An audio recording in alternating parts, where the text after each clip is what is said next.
quiero invitar el día de hoy al doctor Carlos Horacio Muñoz, un colega y amigo muy querido que nos va a hablar sobre aproximación imagenológica en poliarteritis nodosa. El doctor Carlos Horacio Muñoz es médico internista y reumatólogo, trabaja en el Hospital Universitario San Vicente Fundación, IPS Universitaria, Servicios de Salud de la Universidad de Antioquia. Es docente de reumatología de la Universidad de Antioquia y bueno, es un apasionado de las vasculitis. Bienvenido, doctor Carlos Horacio, a esta charla. Bienvenido y adelante. Muy bien, muchas gracias. Entonces, el día de hoy vamos a hablar de la aproximación imagenológica a la PAN, como habían mencionado. Para empezar, pues nos vamos a situar en esta diapositiva dentro de las vasculitis, dentro de la clasificación grande, dentro de las vasculitis de mediano vaso. Es una vasculitis necrosante que afecta arterias de mediano y pequeño calibre, más o menos entre 70 y 300 micras, y no afecta arteriolas, capilares o vénulas, y por tanto, por definición, no está asociada a glomerulonefritis. La mayoría de las arterias que afecta son arterias intraparenquimatosas en las diferentes vísceras o pequeñas ramas de la aorta.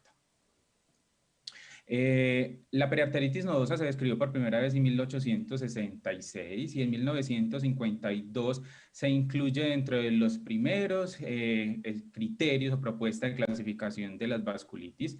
Para 1970 se hace la primera asociación con infección por virus de la hepatitis B y en 1990 aparecen los primeros criterios de clasificación del Colegio Americano de Reumatología para esta enfermedad, incluyéndose dentro del sistema de nomenclatura de Chapel-Hill en el 94, en la cual se separa de la poliangitis microscópica.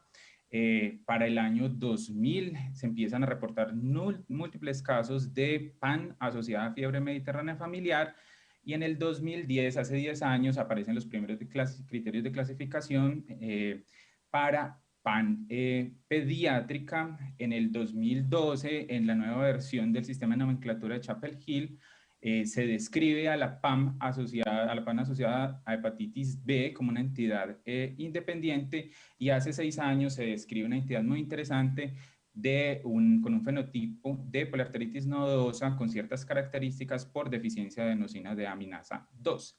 Entonces estamos frente al espectro de esta vasculitis necrosante que incluye a la PAN clásica, a la PAN asociada a infección por virus de la hepatitis B y algunas enfermedades monogénicas que se asocian con PAN, teniendo aquí al lado y no olvidando la vasculitis ANCA como diagnósticos diferenciales supremamente importantes. Y entre los criterios de clasificación de 1990 que todos conocemos, se incluye las anormalidades angiográficas como uno de estos criterios, en los cuales se demuestre aneurismas u oclusiones de las arterias viscerales, usualmente de abdomen, que no sean causadas por arteriosclerosis, displasia fibromuscular o cualquier otra causa no inflamatoria. Y adicionalmente, dentro del consenso europeo para la clasificación de las vasculitis ANCA, luego que hayamos descartado una granulomatosis eosinofílica con poliangitis, una granulomatosis con poliangitis o una poliangitis microscópica, finalmente pudiésemos clasificar al paciente como una poliarteritis nodosa si tenemos hallazgos histológicos característicos o si tenemos características angiográficas típicas de PAN. En el grupo francés de estudio de las vasculitis publica hace 10 años esta serie de 348 pacientes con PAN y describe algunas características de la PAN, no asociada a hepatitis B y asociada a hepatitis B, y entre estas características se realizan estudios angiográficos alrededor de 150 pacientes, y ellos encuentran que los estudios angiográficos de abdomen, más o menos el 60 al 70% de esos pacientes tenían alteraciones, y esas alteraciones se caracterizaban por microaneurismas o estenosis del lecho gastrointestinal esplácnico o del lecho renal. Y se describe en la literatura, cuando uno revisa como los trabajos, que más o menos el 40-90% de los pacientes pueden tener hallazgos positivos en la angiografía abdominal. Y de una vez, una de las preguntas que siempre nos hacemos es a qué pacientes con sospecha de PAN les hacemos angiografía abdominal. Y realmente el consenso es que los pacientes que tengan manifestaciones sugestivas de compromiso por PAN en abdomen requieren un estudio angiográfico abdominal con alguna de las técnicas que vamos a mirar, o si estamos frente a un paciente con un diagnóstico difícil. Dentro de los estudios imagenológicos de utilidad en PAN y que revisaremos, entonces tenemos la angiografía, incluyendo la angiografía por catéter o la arteriografía clásica, la angiografía por tomografía, la angiografía por resonancia, la resonancia magnética simple y el PET, que está empezando a tener algunos reportes. Empezando con la angiografía por catéter, tenemos el mayor estudio publicado de estudio por angiografía por catéter en pacientes con PAN, que se realizó en Estados Unidos. Incluyó 56 pacientes, excluyendo los pacientes que tenían compromiso del sistema nervioso central, y ellos caracterizaron las lesiones en oclusivas, aneurismáticas o en ectasias, las ectasias siendo aquellas que tenían una dilatación menor del 50% del diámetro del vaso, y encontraron que lo que predominaba eran las lesiones estenóticas en el 98% de los casos.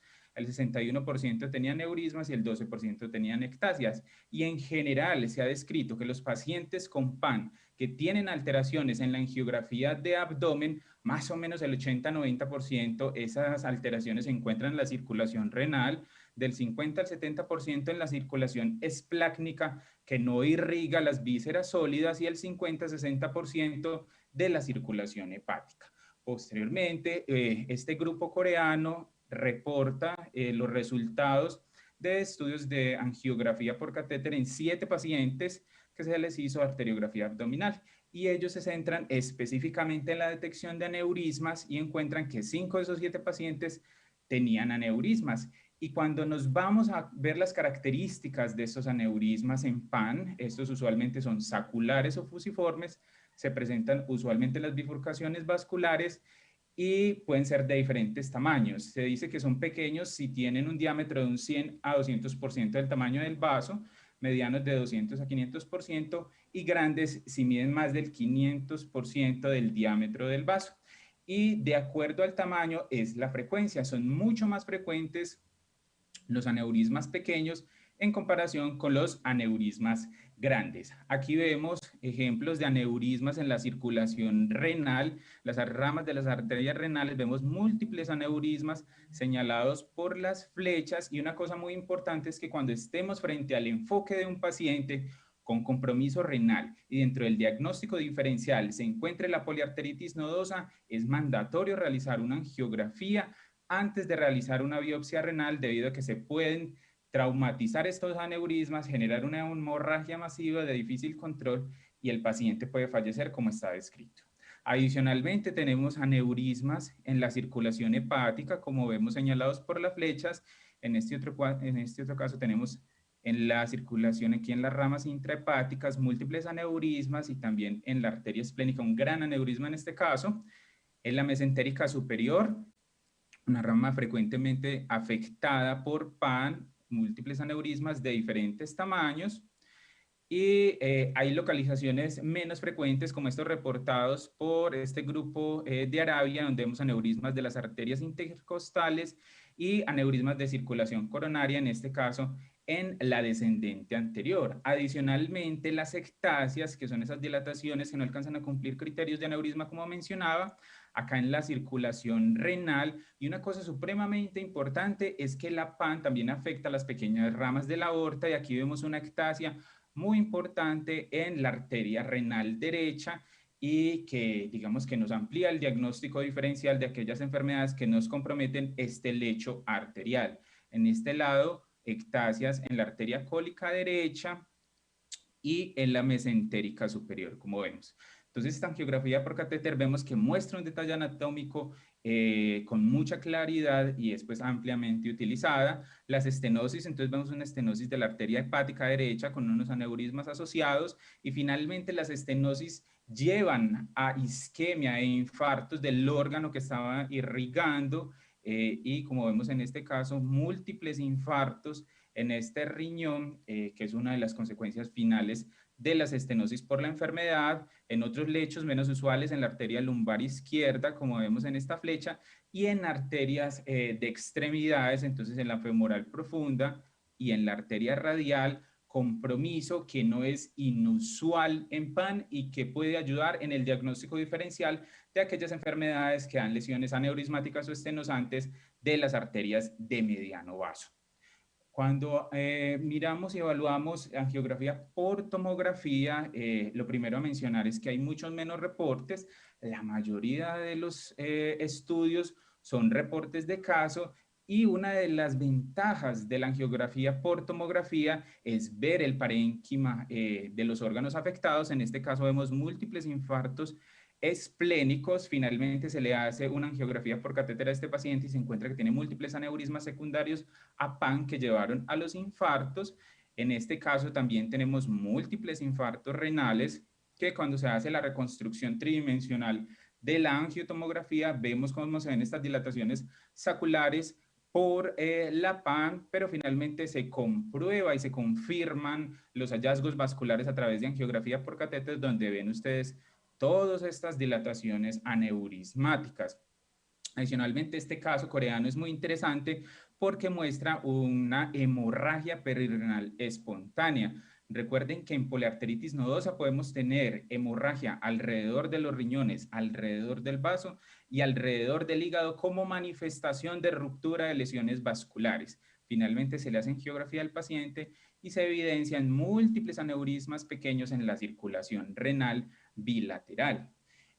Hace 4 años, este grupo indio describe el primer estudio prospectivo del uso de angiotomografía en la evaluación de los pacientes con poliarteritis nodosa. Se incluyen 15 pacientes y digamos que concordante con lo previamente publicado, la circulación renal fue la que mayores hallazgos aportó, encontrando múltiples pacientes con aneurismas y con ectasias. Y cuando veían qué era el daño en el órgano blanco, pues los infartos fueron lo más presente. Una cosa interesante en este artículo es que en la discusión se demuestra cómo en todos los trabajos que se han publicado de angiotomografía en PAN se hace énfasis en los aneurismas y los protocolos y el énfasis en búsqueda de otros hallazgos en PAN como ectasis y estenosis realmente no se ha hecho.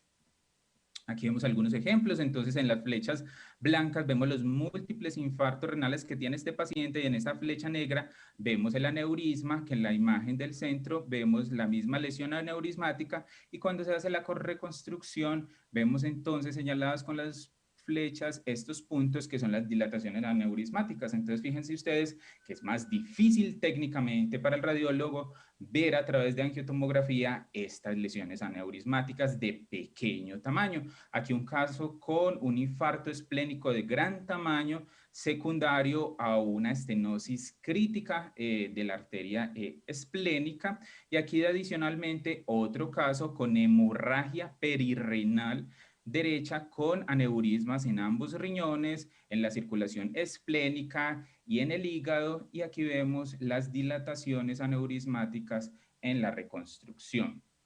Aquí adicionalmente una imagen muy bonita donde se ven aneurismas en la circulación esplénica, en las ramas de la mesentérica superior y aquí como se ven todas esas dilataciones en la reconstrucción. Cuando se evalúa el papel de la angiografía por resonancia, realmente los reportes en abdomen son supremamente escasos, está muy poco estudiada. La mayoría de los reportes de la utilidad de angioresonancia son en sistema nervioso central y vemos, por ejemplo, este reporte turco, donde vemos esta zona hemorrágica acá en esta localización y en la angiografía vemos dilataciones aneurismáticas por PAN.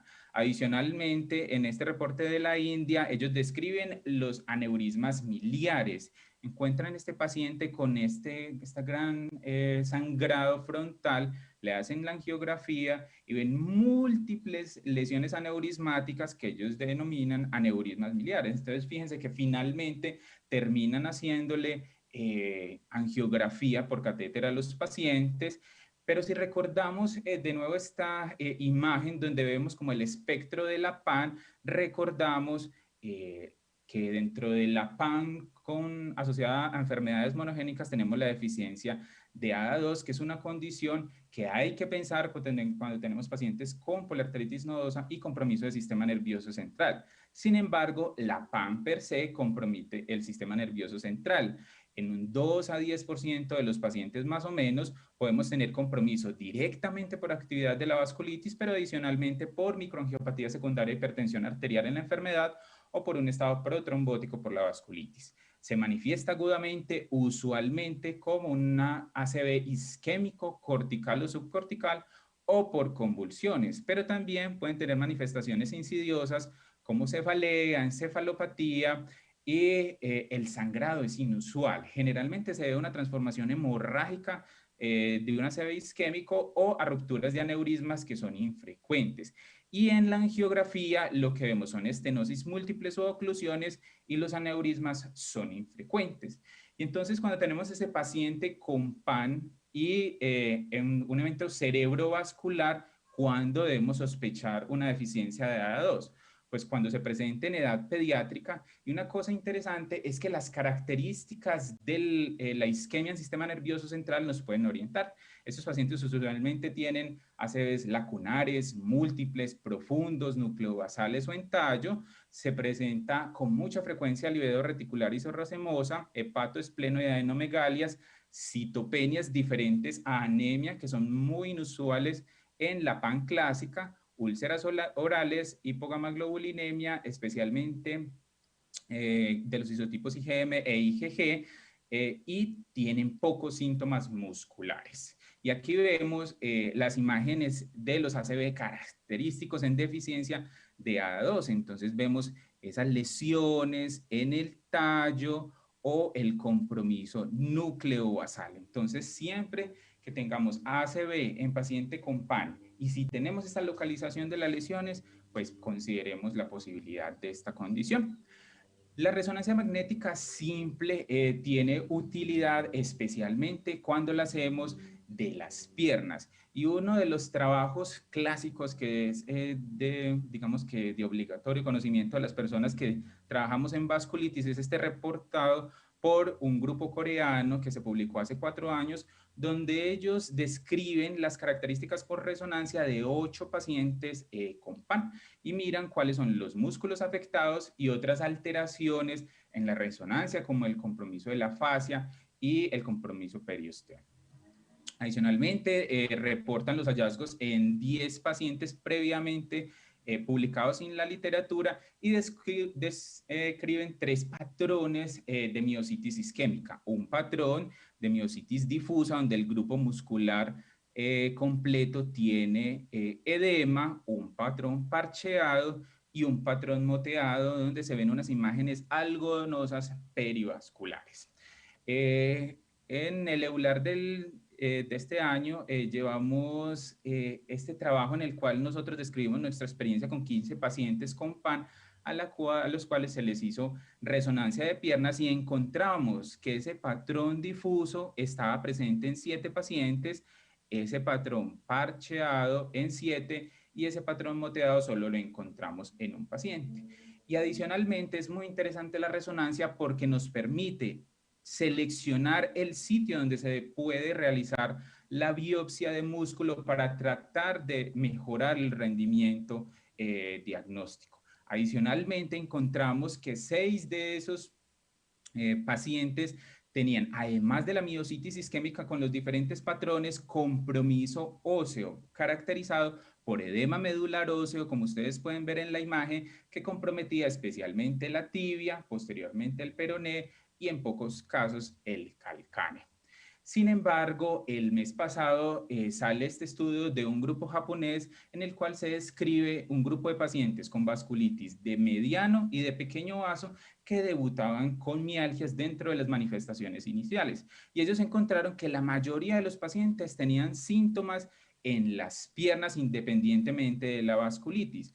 Y cuando ellos describen las características de 10 pacientes a los que se les hizo biopsia, incluyendo 3 pacientes con PAN y 7 pacientes con poliangitis microscópica, ellos describen que todos los pacientes con poliangitis microscópica tienen hallazgos en la resonancia en los gastrocnemios que desafortunadamente no describen cuáles son esas características en la resonancia, pero que nos, digamos que nos alerta sobre la inespecificidad de estos hallazgos con respecto al diagnóstico de PAN, además que estos cambios de miositis isquémica se pueden presentar en otras etiologías como miopatías inflamatorias, por ejemplo, aunque hay algunas técnicas que se proponen que permiten diferenciar los hallazgos. Con respecto al PET, hay poca información reportada. La mayoría de los casos que se han descrito son de pacientes con síndromes febriles de difícil diagnóstico, en los que el PET muestra zonas de aumento del metabolismo vascular que llevan finalmente al diagnóstico. Pero adicionalmente, recientemente tuvimos un paciente en el que, además de ese compromiso de la actividad metabólica en esos lechos vasculares, pues teníamos aumento de la actividad metabólica en la zona testicular y, interesantemente, encontramos un aumento difuso de la actividad de la médula ósea, como se describe en otras condiciones intensamente inflamatorias no asociadas a neoplasias hematológicas. Sin embargo, cuando encontramos estos diferentes hallazgos angiográficos específicamente en el abdomen, no todo es poliarteritis nodosa. Y el diagnóstico diferencial es amplio cuando tenemos compromiso de la arteria renal.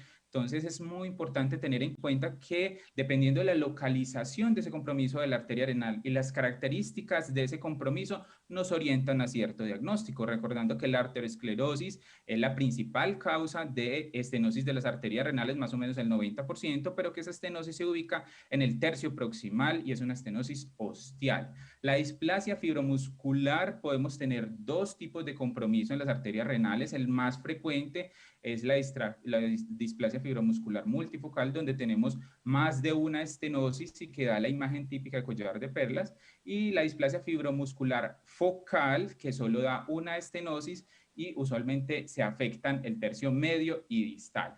Definitivamente la displasia fibromuscular... ¿Perdón? Nos quedan 5 minutos, doctor. Okay.